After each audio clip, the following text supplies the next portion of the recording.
Les autorités éducatives, les élus du département de Tiapoum et le préfet de la localité mobilisés pour le lancement du prix dénommé le prix du gouverneur de l'école la plus propre et animée. Tous montrent leur engagement à soutenir et accompagner l'école à Tiapoum. La finalité est d'apporter mieux-être et succès aux élèves et enseignants de cette localité. Le prix du gouverneur met en compétition toutes les écoles primaires du département de Tiapoum dans le domaine culture, sport et environnement. Vakaba Kone, actuel préfet de Tiapoum, parraine ce prix. L'initiative de l'inspection primaire de Tiapoum est soutenue par la direction régionale de l'éducation nationale d'Aboisseau. Aujourd'hui, nous voulons occuper sainement nos structures, nos acteurs. Nous voulons préparer réellement nos enfants à la vie, qu'ils puissent déjà avoir certaines vertus, le respect de l'environnement, le respect de l'autre, le respect de toi. Nous avons jugé utile d'encourager les enseignants à mettre sur pied le prix d'excellence dédié au gouverneur du département de Tiapoum. L'occasion pour nous d'encourager tous nos enseignants, tous nos élèves et les féliciter parce qu'au moment où l'école ivoirienne est en ébullition dans certaines régions du pays, au niveau du département de Tiapoum, nous sommes satisfaits. Le prix du gouverneur doit sa réinstauration à l'arrivée du nouveau préfet de Tiapoum, après 3 années d'interruption. Ce projet, en cohérence avec les recommandations de la direction de la vie scolaire, promeut l'excellence, la culture de l'hygiène et de la salubrité dans les écoles primaires. Il bénéficie du soutien des élus du département. Le maire et le conseil municipal de Tiapoum ne peuvent que se réjouir, saluer, soutenir l'initiative de Madame l'inspectrice de l'enseignement préscolaire et primaire de Tiapoum et l'encourager. À travers ce prix, nous permettons aux élèves de s'instruire sans être déconnectés de leur réalité quotidienne par le jeu. Alors, les lieux d'apprentissage ne les rebutent plus. Les compétitions ont déjà démarré, suscitant la saine émulation entre les enfants issus des différentes écoles de Tiapoum. D'ici à mars-avril 2019, la grande finale aura lieu à Tiapoum.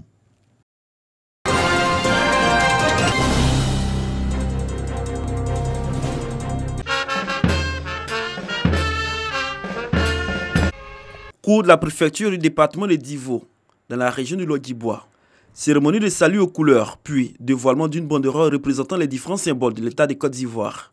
Cette célébration officielle marque la 2e étape de la tournée nationale de sensibilisation des populations au civisme et à la citoyenneté. L'initiative du gouvernement vise à favoriser l'avènement d'un nouveau type de citoyens conscients de ses droits et devoirs envers l'État et de ses responsabilités envers la communauté. Siaka Ouattara, secrétaire d'État chargé du service civique, a par sa présence donné un cachet particulier à l'événement. Il a regretté la recrudescence des actes d'incivisme et de mépris pour la cause de l'intérêt général en Côte d'Ivoire. Il lance donc un appel à la culture civique. La journée de sensibilisation a été meublée par une conférence publique sur la connaissance et le respect des symboles et des institutions de la République. Elle a été prononcée par Zambifoua Honoré, professeur agrégé en éducation.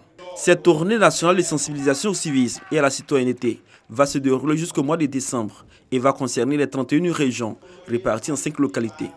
Après donc les états de Bondoukou et de Divo, restent celles de Korogo, Man et Aboisseau.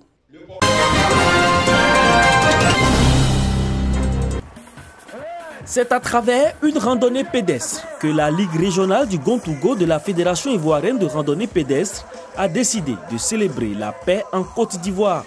Près de 200 randonneurs se sont donné rendez-vous sur la place publique de Bondoukou.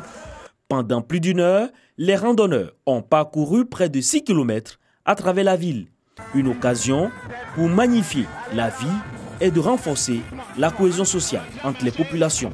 La pratique du sport de masse ne procure pas uniquement la santé, ni les signes faisant reculer les maladies cardiovasculaires, l'hypertension artérielle et le diabète, mais suscite le rapprochement des populations.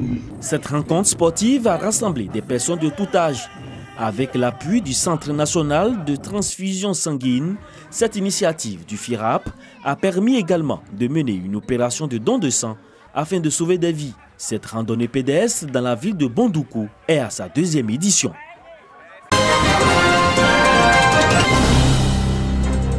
Région du Gord, les acteurs de la filière piscicole en visite dans les bas-fonds de Guessio, dans le département de Gagnoa. Les étangs foisonnent de poissons, du tilapia en l'occurrence. Un volume de production, résultat d'une bonne collaboration entre le projet d'appui à la filière, profession piscicole et les pisciculteurs.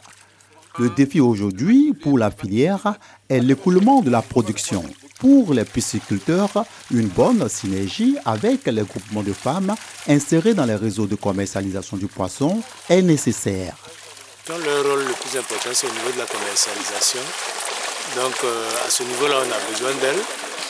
Donc il faut qu'il y ait une communication permanente entre elles et nous, parce que l'un des buts aussi, c'est de pouvoir commercialiser facilement. Mais dans la pratique, les femmes sont confrontées à des problèmes de conservation du poisson.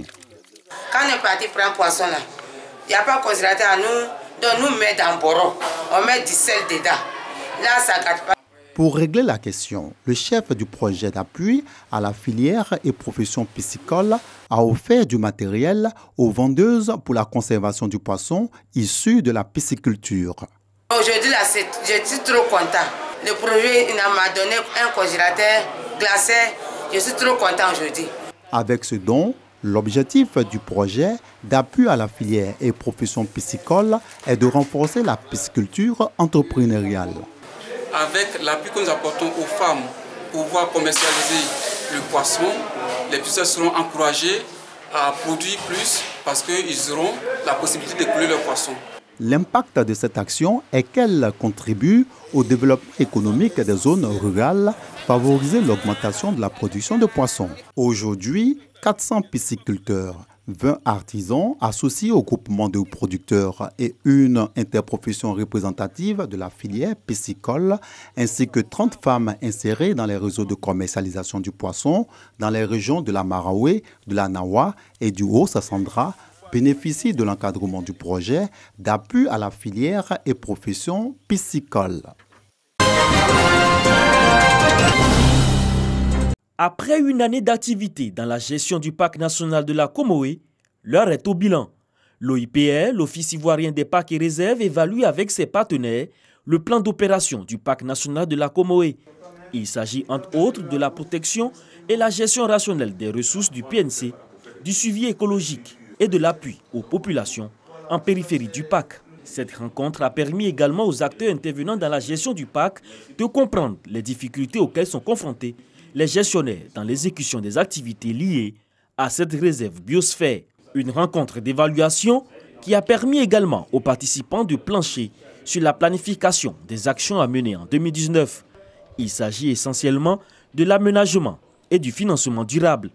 Le préfet de la région du Gontougo, Aka Kwasi Bio, a pour sa part encouragé à préserver le parc national de la Comoé pour la valorisation de l'écotouristique de ce patrimoine mondial. Commissariat de police de Daoukro. Le véhicule de patrouille est de retour. En son sein, une bonne prise. Les auteurs d'une série de braquages dignes d'un film hollywoodien, profitant d'une nuit pluvieuse, ces individus ont réussi à faire irruption dans 3 des principaux commerces de Daoukro, dont une pharmacie. 2 jours après leur forfait, ils ont été épinglés. Voler, c'est pas bon. Il a laissé voler là, et puis il a travaillé. Je demande pardon. Une prise à mettre à l'actif du commissariat de Daoukro. Lorsque nous avons été saisis, immédiatement j'ai diligenté une équipe de patrouille et rapidement, en 48 heures, nous avons mis la main sur ces auteurs de ces braquages.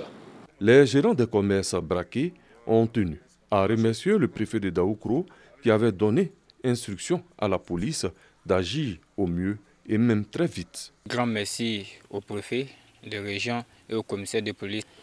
Quand tout cela s'est passé, sincèrement, ils sont passés nous visiter, nous ont rendu visite et même le commissaire a promis qu'il mettra la main sur ces malfrats. Chose faite.